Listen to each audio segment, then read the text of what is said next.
تلک الرسل فضلنا بعضهم علی بعض، یہ پیغمبر فضیلت دی ہے ہم نے ان کے بعض کو بعض پر۔ اللہ تعالیٰ کے جتنے پیغمبر دنیا میں تشریف لائے اور جن کی تعداد کم و بیش 1,24,000 ہے، اللہ تعالیٰ نے 25 پیغمبروں کے نام قرآن پاک میں ذکر کیے ہیں۔ اس کے علاوہ نبیوں کے نام نہیں آتے، انبیاء، رسل، اس طریقے سے ان کا تذکرہ کیا ہے، اور مسلمانوں کو اس بات کا پابند بھی نہیں کیا کہ تم پوری تحقیق کر کے ان کے نام معلوم کرو، بس مطلقاً ان پر ایمان لاؤ۔ اور فرمایا کہ ہم نے ان پیغمبروں میں سے بعض کو بعض پر فضیلت بھی دی ہے۔ ان میں سے وہ بھی ہیں کہ کلام کی اللہ نے ان سے، کلام کن کن سے کی ہے؟ 2 پیغمبر ہیں جن سے اللہ تعالیٰ نے براہ راست کلام کی ہے، جن میں ایک حضرت موسیٰ علیہ السلام ہیں کوہ طور پر، جن سے براہ راست اللہ تعالیٰ کی کلام ہوئی، اس لیے وہ کلیم اللہ کہلاتے ہیں۔ اور دوسرے سرکار دو عالم حضور صلی اللہ علیہ وسلم ہیں کہ جن کو اللہ تعالیٰ نے معراج کی رات آسمانوں پر بلا کر، عرش معلیٰ پر بلا کر براہ راست ہم کلام ہوئے۔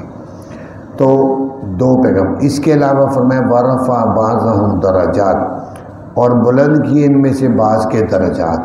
انبیاء میں سب سے زیادہ درجہ اور رتبہ حضرت صلی اللہ علیہ وسلم کا ہے، کیونکہ اللہ تعالیٰ نے آپ کو خاتم الانبیاء بنایا، سارے نبیوں کے اختتام پر آخر میں تشریف لانے والے، اور یہ بہت بڑا درجہ ہے کہ اللہ تعالیٰ نے نبی پاک صلی اللہ علیہ وسلم کو یہ درجہ عطا فرمایا۔ اور اتنے درجے اور رتبوں والے پیغمبر کہ خود عیسیٰ علیہ السلام نے بھی یہ دعا کی کہ اللہ مجھے آخری نبی کی امت میں سے اٹھا لے، اور نبی ہونے کے باوجود پھر بھی اللہ تعالیٰ نے ان کی یہ دعا قبول کی، اور وہ آج دوسرے آسمان پر زندہ موجود ہے۔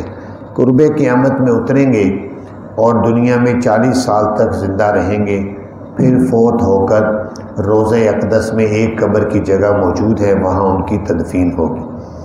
فرمایا وَآتَيْنَا عِيسَىٰ ابْنَ مَرْيَمَ الْبَيِّنَاتِ، اور دی ہم نے عیسیٰ بن مریم کو واضح نشانیاں، وَأَيَّدْنَاهُ بِرُوحِ الْقُدُسِ، اور تائید کی ہم نے اس کی روح القدس سے۔ روح القدس حضرت جبرائیل ہے۔ جب یہ زندہ تھے عیسیٰ علیہ السلام تو دین کی تبلیغ و دعوت کے لیے انہوں نے جب کام شروع کیا تو یہودی ان کے دشمن ہو گئے، ان کی جانی دشمن بن گئے کہ کسی موقع پر بھی خطرہ تھا کہ وہ ان کو قتل نہ کر دے، اس لیے حضرت جبرائیل ہر وقت ان کی حفاظت کے لیے ان کے ساتھ ساتھ رہتے تھے۔ تو فرمایا وَلَوْ شَاءَ اللَّهُ مَا اقْتَتَلَ الَّذِينَ، اگر چاہتا اللہ تو نہ لڑتے وہ لوگ جو ان کے بعد آئے، بعد اس کے کہ آ چکی تھی ان کے بعد واضح نشانیاں، لیکن انہوں نے اختلاف کیا۔ ان میں سے وہ ہیں جو اپنی مرضی سے ایمان لائے، اور ان میں سے وہ بھی ہیں جنہوں نے اپنی مرضی سے کفر کیا۔ اگر چاہتا اللہ تعالیٰ تو نہ لڑتے، لیکن اللہ تعالیٰ کرتا ہے جو ارادہ کرتا ہے۔ انسان کو اللہ تعالیٰ نے اختیار دے رکھا ہے کہ وہ اپنی مرضی سے جو چاہے وہ کرے، ایمان لائے گا اپنی مرضی سے، کفر کرے گا اپنی مرضی سے۔ انسان مجبور محض نہیں ہے کہ بس اس کے اوپر جبر ہو رہا ہے، جو کافر ہو رہے ہیں وہ مجبور ہو کر ہو رہے ہیں، مسلمان ہو رہے ہیں مجبور ہو کر ہو رہے ہیں، ایسا نہیں ہے۔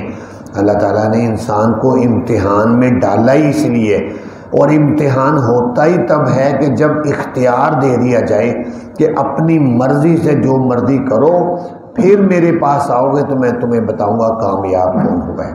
اس لیے مجبور کوئی نہیں ہے، ہر شخص کو اللہ نے اختیار دیا ہے کہ اپنی مرضی سے ایمان لائے، اپنی مرضی سے کفر کرے۔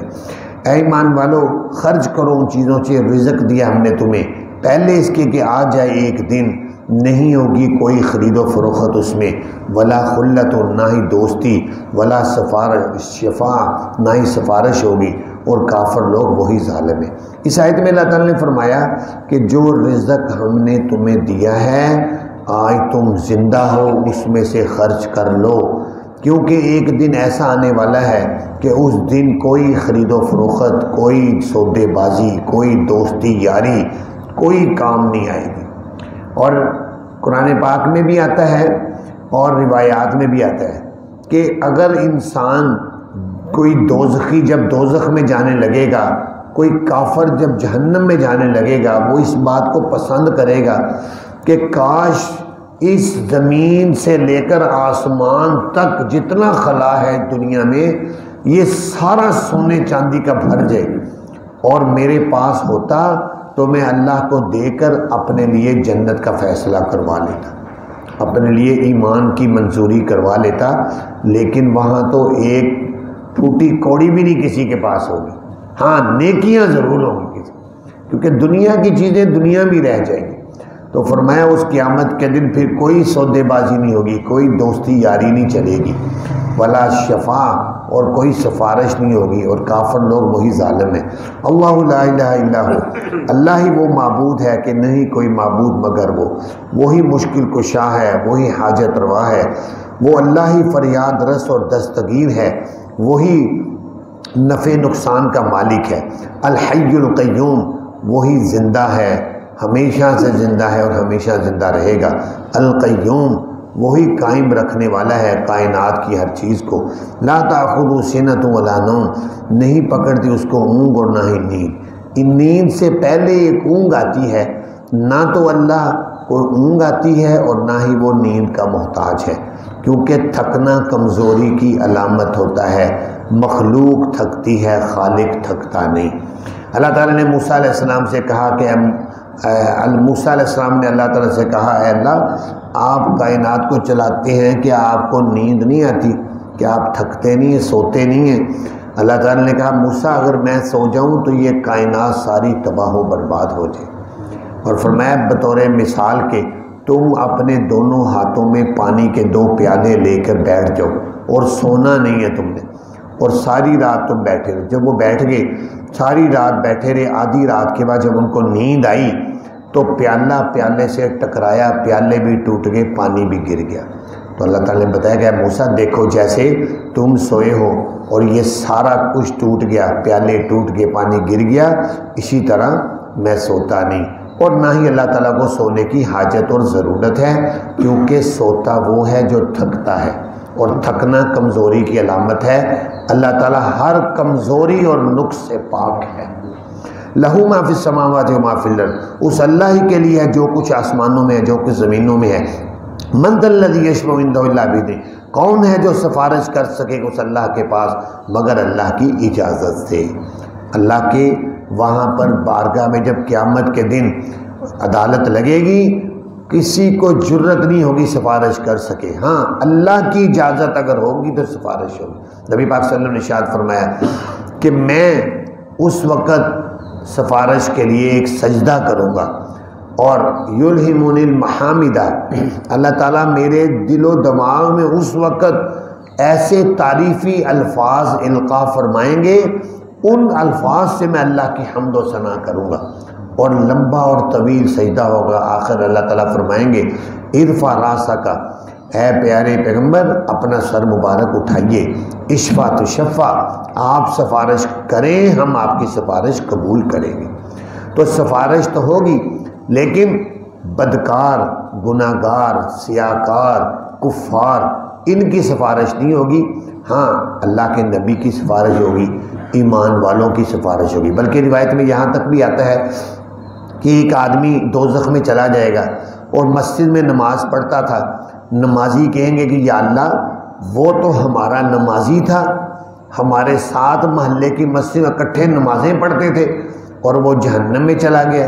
تو اللہ تعالیٰ کہیں گے اس کے گناہ تھے، وہ گناہوں کی سزا پوری کر کے آ جائے گا، تم جاؤ جنت میں۔ وہ کہیں گے ہم تو نہیں جاتے، جب تک ہمارا نمازی ساتھی نہیں آتا ہم نہیں جاتے۔ اللہ تعالیٰ کہیں گے اچھا تم ایسے کرو، جاؤ جہنم سے جا کر اس کو نکال کر لے آؤ۔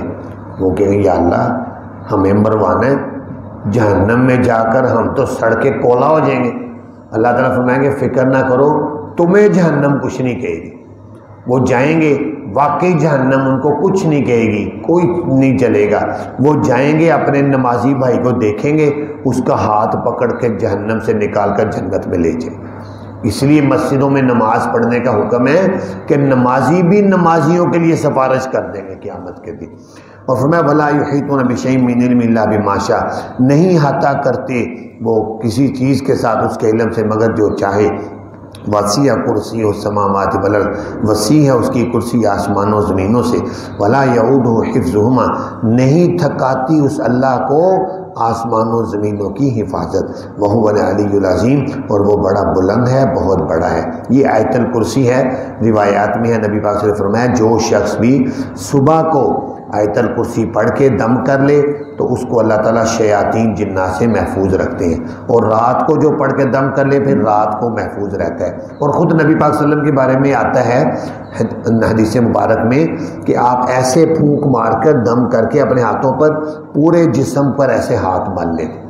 تو یہ آیت الکرسی یہ حفاظت کا بہت اہم ذریعہ ہے۔ اللہ تعالیٰ سے دعا ہے اللہ تعالیٰ ہمیں قرآن پاک کو سمجھنے کی توفیق عطا فرمائے۔